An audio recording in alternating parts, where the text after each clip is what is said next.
हे राजन परीक्षित कहे, एक त्रिकुट नामक बहुत प्रसिद्ध पर्वत था जो चारों ओर से क्षीर समुद्र से घिरा हुआ था। बहुत विशाल का त्रिकुट पर्वत था और इसी त्रिकुट पर्वत में एक गज, एक हाथी का पूरा परिवार रहता था। हाथी में 10,000 हाथियों का बल और इतना बड़ा परिवार कहे कि उनके 100 पत्नियां थी, 150 पुत्र थे और इसी पद प्रतिष्ठा नाम की वजह से उस हाथी के हृदय में घमंड की प्रवृत्ति उद्गार हो गई थी। जिसके पास पद हो, स्थान हो, और देखो हाथी है, गज को हर कोई व्यक्ति देखे दूर से तो प्रेम करने के लिए आतुर होता है, उसमें चढ़ने के लिए। तो ऐसे उनके पास बहुत बड़ा परिवार था, गज की योनि थी, बहुत सुंदर उनको उस त्रिकुट पर्वत में पद भी मिला था और सबसे ज्यादा उनके पास बल था। और जब ये चारों चीजें, चारों वस्तु किसी व्यक्ति के पास हो जाए तब उसे हो जाता है घमंड, और वही घमंड हुआ था इस गज को। तो आओ कहे, मैं आपको इस गज की जो सुंदर प्रसंग है उसे श्रवण कराता हूँ कि जो जीव अपने जीवन में अहंकार को लाता है या अहंकार को अपना साथी बनाता है, अहंकार को लाने के बाद उस जीव की कैसे गति होती है, कैसे उनको अपना रास्ता चुनना चाहिए। यही गज एक बार पूरे उस त्रिकुट पर्वत का भ्रमण कर रहा था। तो भ्रमण करते करते वृक्षों को अपने पैरों के तले रौंदते हुए, जीवों को अपने पैरों के तले दबाते हुए उस पूरे पर्वत का भ्रमण करने लगे। और जैसे ही भ्रमण करने लगे, भ्रमण करते रहे तो उनको एक सरोवर दिखा। सरोवर मतलब होता है तालाब। तो देखो, हाथी अगर कहीं पर जल देखे, तालाब देखे तो वहां जाने के लिए बहुत उत्सुक होते हैं। तो यहाँ पर इन्होंने सोचा चलो कहे मधुर जल का पान कर लेते हैं। अपने पूरे परिवार को लेकर के उस सरोवर में चले गए। और यही सरोवर में एक दैववश ऐसी घटना होती है कि देखो, उनके 100 पत्नियां, 150 पुत्र, 10,000 हाथियों के बल का वो गज, तो कुल मिला करके कितने हो गए? कितने हुए? 10,000। 100 उनके पुत्र, 150 उनके पुत्र और 100 उनकी पत्नियां। बताओ तो कितना होगा? काउंट करो। तो 250 तो उनके पत्नी और उनके बाल गोपाल को लेकर के हो गए। तो देखो, इतने सारे जीवों की उस सरोवर में प्रविष्टि हो रही है, सबके सब उस सरोवर में जा रहे हैं। और यहाँ पर वो जो हाथी गए थे, हाथी ने जब जल को देखा, शुद्ध कितना स्वच्छ जल को देखते ही उसने मन में विचार किया, चलो केवल पानी पीने से, जल को ग्रहण करने से ही काम नहीं चलेगा। उन्होंने अपने पैर को ऊपर नीचे किया। उनको देख करके उनके बच्चे भी वैसे ही शैतानी करने लगे, एक दूसरे के ऊपर शुंड से पानी भर करके फव्वारे डालने लगे। तो उसी में एक दैववश ऐसा कारण हुआ कि उस सरोवर में वर्षों से एक ग्राह रहता था। ग्राह अर्थात होता है मगर, जो कि एक जलचर जीव है। तो जलचर जीव ने देखा कि ये मेरे स्थान में आकर के मेरे जगह को ये दूषित कर रहा है। जाकर के उस ग्राह ने उस गज के पैर को पकड़ लिया।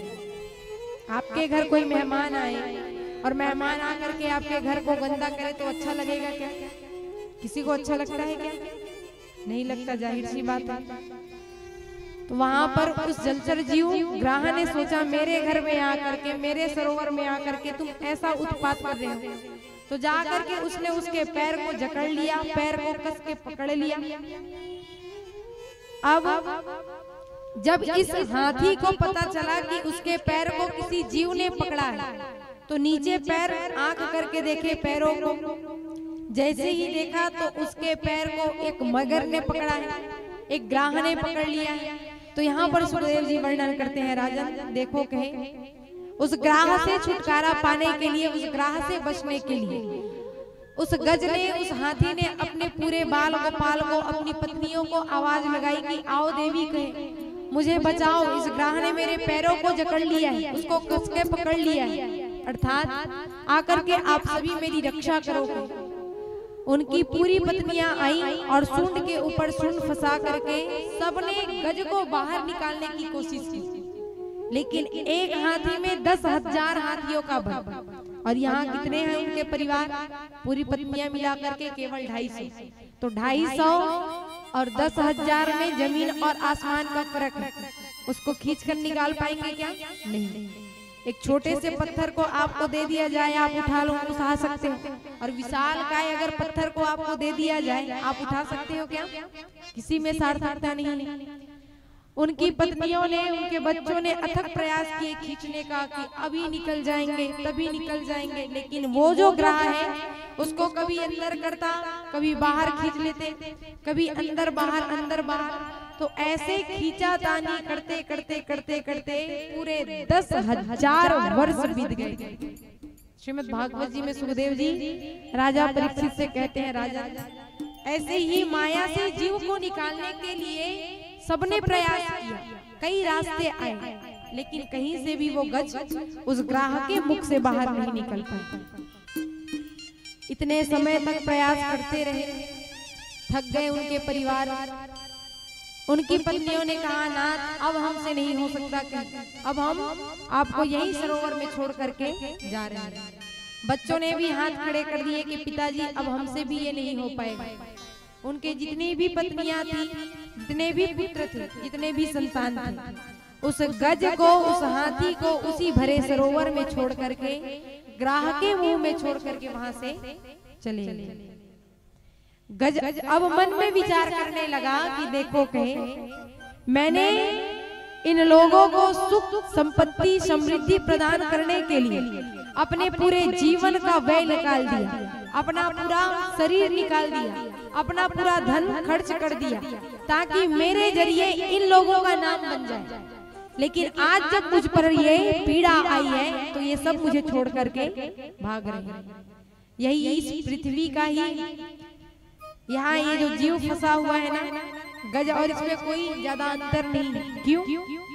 क्योंकि ये जो संसार है यही सरोवर है, सरोवर रूपी ये संसार है, और ग्राह रूपी जो माया है वो जीव रूपी गज को जकड़ के पकड़ा हुआ है। ग्राह के स्वरूप में जो माया की प्रवृत्ति है, जो माया हम करते हैं ना कि ये मेरे हैं, मेरे परिवार है, तो यही माया हमारे पैरों को, हमारे सिर को, हमारे मस्तक को, मन को अपनी ओर खींच के रखा है। कभी हो सकता है कभी हम उस मन से कुछ समय के लिए बाहर की ओर चले जाते हैं, तट की ओर बढ़ने लगते हैं, भगवान की ओर बढ़ने लगते हैं, तो वो माया पुनः हमें खींच करके अंदर ले जाकर के धंसाने लगती है। तो यही अंदर बाहर उस जीव रूपी गज को वो ग्राह करने लगे।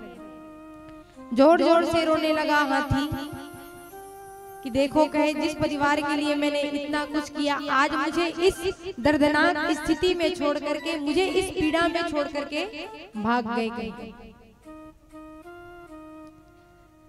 बहुत समय तक इसने विचार किया, मन में बातें लाई, और वैसे ही देखो जब अंतिम समय आता है ना, जब शरीर कोई काम करने वाला नहीं होता है, जब गज का शरीर स्वस्थ था, मस्त था, अच्छा था, तब उसको पूजते थे, तब उसको मानते थे। लेकिन जैसा ही उसका शरीर ढीला पड़ने लगा, कमजोर होने लगा, वृद्धावस्था आने लगी, उसको पीड़ा होने लगी, बीमारी आने लगी, तो सबने उसका साथ छोड़ दिया। ये जो ग्राह और गजेंद्र का जो प्रसंग है, ये यही सिखाती है कि माया रूपी जो ग्राह के चक्कर में आप फंसे हुए हो ना, जो आपको कभी तो उस सरोवर से बाहर निकालने का प्रयास करती है, और कभी भगवान के रास्ते में जाते जाते आपको पुनः अंदर खींच लेती है। आप लोग एक बात ध्यान देना, आप जितना भगवान के प्रति आगे बढ़ोगे उतना ही माया आपके पीछे पीछे दौड़ेगी कि कब तक ये भगवान के साथ रह सकता है। और जिस दिन माया को ये बात पता चल जाएगी कि आप भगवान के रास्ते में जाने के लिए स्वस्थ हो, स्वच्छ हो, निर्मल हो, तो वो माया आपको छोड़नी नहीं पड़ेगी, वो खुद आपसे धीरे धीरे करके छूट जाएगी। सबके ऊपर गज ने विश्वास किया, सब कुछ आवाज लगाई कि कोई आकर के इस भरे सरोवर से मुझे बाहर निकालो, इस ग्राह के मुख से मुझे बाहर निकालो, लेकिन किसी ने उसका सहयोग नहीं किया। अंतिम में वो जो गज है रोने लगा, जोर जोर से चिल्ला चिल्ला करके रोने लगा, आंखों से अश्रु की धारा प्रवाहित होने लगी। तो रोते रोते उस गज ने सीधे माया को छोड़ करके भगवान श्रीमन हरि को याद किया। कैसे? ओम नमो भगवते तस्मै यत् एत सच्चिदात्मकम् पुरुषादि बीजाय परेशाय धीमहि। हे नाथ, हे भगवान, हे करुणा निधान, हे दीनों के नाथ, हे अजन्मे, हे अनामी, मैं आपको बारंबार प्रणाम करता हूँ कि दुनिया में मैंने रह करके सब चीज का भोग कर लिया, सब चीज मैंने अपनी आंखों से देख ली, लेकिन इस पूरे भवसागर में मैंने अंतिम में आपके नामों का सहारा लिया है। आप आइए और मेरी रक्षा कीजिए। यहाँ पर पूरे देवी देवता यक्ष गंधर्व ब्रह्मलोक से ब्रह्मा जी, कैलाश पर्वत से बाबा भोलेनाथ, पूरी शक्तियों में माता आदि शक्ति जगदम्बा माँ दुर्गा देख रही है कि देखो, कहे भगवान शंकर कहने लगे, अरे मेरे इतने सारे नाम हैं, मुझे महादेव कह देते, भोले बाबा कह देते, मेरे किसी भी नाम से बुला लेते, मैं चला जाता कहे, लेकिन इसने मेरा नाम तो लिया ही नहीं। ये तो कह रहे हैं जो नाम लेने पर भी अनामी हो, जो जन्म लेने पर भी अजन्मा हो, जो कृपा निधान हो, करुणा निधान हो, भव के सागर हो, पालनहार हो, लेकिन मैं तो कौन हूँ? संहार करता हूँ। माता दुर्गा सोचती है कि देखो, कहे मेरे भी कई अलग अलग रूप हैं, मुझे काली कह देते, पार्वती कह देते, आदि शक्ति माँ दुर्गा कह देते, मैं किसी भी रूप में आकर के इसकी रक्षा कर लेता, लेकिन इसने तो मेरा नाम लिया ही नहीं। और वैकुंठ में विराजमान भगवान श्री लक्ष्मी नारायण जैसे ही गज की इस पुकार को सुने, तो जो शेष सैया पे सोए हुए थे उनकी आंखें खुली और गरुड़ से कहने लगे, हे गरुड़ देखो, कहे पृथ्वी लोक में कोई भक्त अंतिम समय में मेरा ध्यान कर रहा है, मुझे याद कर रहा है। जैसे अजामिल जी ने अंतिम समय में भगवान नारायण के नाम का गुणानुवाद गाए थे, तो केवल नाम की महिमा से उस बालक ने तो अपने पिता की आवाज नहीं सुनी, लेकिन वैकुंठनाथ भगवान ने आवाज सुन करके अजामिल की रक्षा की थी। गरुड़ से कहा, चलो कहीं जाकर के उसकी रक्षा करनी चाहिए, क्योंकि अंतिम समय है, और अंतिम समय में जो व्यक्ति जिस भी नाम का उच्चारण करता है, जिस भी भाव को अपने हृदय में प्रकट करता है, उसकी गति वही होती है। भगवान हरि का रूप धारण करके गरुड़ में आरूढ़ होकर के सीधे वैकुंठ लोक से उस सरोवर की ओर अग्रसर होते हैं। यहाँ पर आंख बंद करके अपने आंखों से अश्रु की धारा प्रवाहित करते हुए केवल भगवान नारायण को याद कर रहे हैं श्री गज। कैसे? जीव रूपी गज। जब अंतिम समय में कोई साथ नहीं देने वाला, तो पूरे तन मन धन से, पूरे तन से अपने मन को भगवान के श्री चरण में लगा करके भगवान श्री बांके बिहारी जी को याद किए। और भगवान वही तो चाहते हैं कि कम से कम तो मुझे याद कर, उससे कोई और दूसरी वस्तु नहीं चाहिए, ना आपसे कोई धन चाहिए, ना आपसे बड़ा परिवार चाहिए, ना आपसे कोई नाम चाहिए। भगवान को केवल चाहिए तो एक भाव। क्यों? क्योंकि भाव का भूखा हूँ मैं और भाव ही सार है, भाव से भजले जो प्राणी तो भव से बेड़ा पार है। यहाँ हम चकाचौंध की इस दुनिया में फंसे हुए हैं, है ना, कि ये पालेंगे तो खुशी मिल जाएगी, यहाँ मिल जाएंगे तो यहाँ चले जाएंगे तो आनंद आ जाएगा। लेकिन अंतिम में सत्य जो घटना है, सत्य में जो आनंद है वो कहीं नहीं मिलने वाला। सबसे जो आनंद है भगवान के ही नाम में, भगवान के नाम के रूप में जो आपके आंखों से आंसू निकले, उससे बड़ा आनंद आपको दुनिया में कोई नहीं दे सकता। ये मेरी 100% गारंटी है, लिख के रख लो इसको। भगवान के नामों के आश्रय में जो व्यक्ति हो जाते हैं, जिसको भगवान के संकीर्तन में, भगवान के नाम में अगर उनके नामों को सुन करके अश्रु की धारा प्रवाहित होती है, तो जाकर के उससे पूछना कि तुम क्यों रो रहे थे। उसको उस समय का भाव ऐसे नहीं लगता कि मेरे आसपास कौन बैठे, उसको केवल उसका तार पता होता है, वो है भगवान, और वही उसको परम आनंद की ओर ले जाता है। और जिस व्यक्ति के हृदय में भगवान के प्रति ऐसा प्रेम उत्पन्न हो रहा है, तब मान लो कि आपकी जो भक्ति है, आपका जो प्रेम है भगवान की ओर अग्रसर हो रहा है। गजराज रोने लगा, गज रोने लगा, भगवान गरुड़ में आरूढ़ होकर के आने लगे। सरोवर में विद्यमान ग्राह उसको अपनी ओर बहुत ताकत लगा करके खींचने लगा। केवल मात्र एक सुई की नोक की भांति बस उसका चुंड ऊपर की ओर बचा था। और यहाँ पर गजराज ने भगवान को आते हुए देखा, तो उसी सरोवर से एक पुष्प को तोड़ करके भगवान जैसे ही पास में आए तो उसके श्री चरणों में उन्हें अंकित कर दिया। बोलिए श्री हरि भगवान की जय, श्री लक्ष्मी नारायण भगवान की जय।